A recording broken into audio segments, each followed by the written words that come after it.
out how many women did not even know what pill they were on. They weren't even aware of what their pill was or what their pill did. So it's just kind of become a thing where we just really don't question it too much. But now that the research is coming out, there's a lot more women questioning. And there's a really great book called This Is Your Brain on Birth Control. And I recommend this book to everyone to read, especially if you're curious about what the effects of hormonal contraceptives could be on you, to read it and see if you resonate with any of the information, because that book was the first book that I ever read really in like the women's health field. And once I was like, wow, like I felt so validated, like I felt like I wasn't alone. I was like, all of these things that are shown now to have a connection to pill use, especially long term, and that's another thing I'll get into. Long-term use is different than short-term use. There's a big difference between using the pill for a period of 6 months to a year versus using it for like 8 years like I had. And I'm not sure if you had mentioned how many years it had been for you. It was over 10. I don't remember exactly, but it was definitely over 10. Wow. Okay. Mm-hmm. Yeah, so that's some time. Definitely long-term use. So long-term use definitely different because the effects do build up over time in your body. And a couple of different things. So one of them being dysregulation of like your HPA axis. And I won't go too nerdy on that because it's pretty complicated, and I would be a little bit more prepared to go into that if I was planning to. Yeah. But basically it's like the definition of like adrenal fatigue, like adrenal burnout.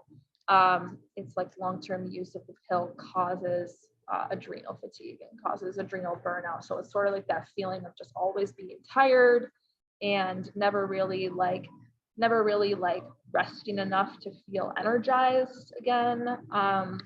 And your body is kind of in a state of shock and overdrive. That is linked to pill use, long-term pill use. Depression and anxiety, both linked to long-term pill use. And that is because I wish that I had a little like cheat sheet here next to me, but there's a receptor that's muted that is muted when you're on the birth control pill. And so you're not able to experience as many of those levels of like pure joy and happiness when you're on the birth control pill.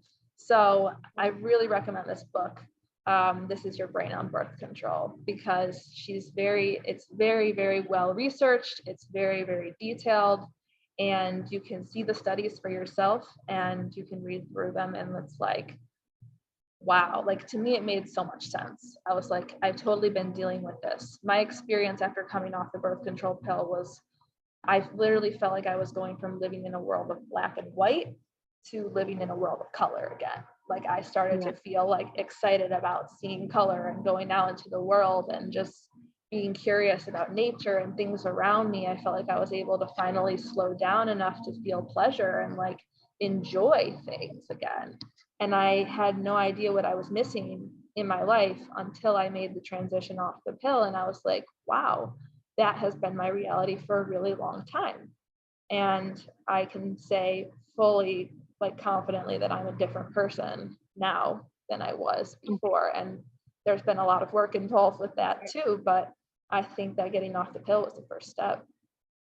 And I think when you get into conversation with a group of women and there's chats around, there's a lot of women who have a different story about it. Mm-hmm. If they have been on it and have come off it, there's a lot of women out there who have a different story. Yeah. Mood swings, depression, anxiety, there's a list.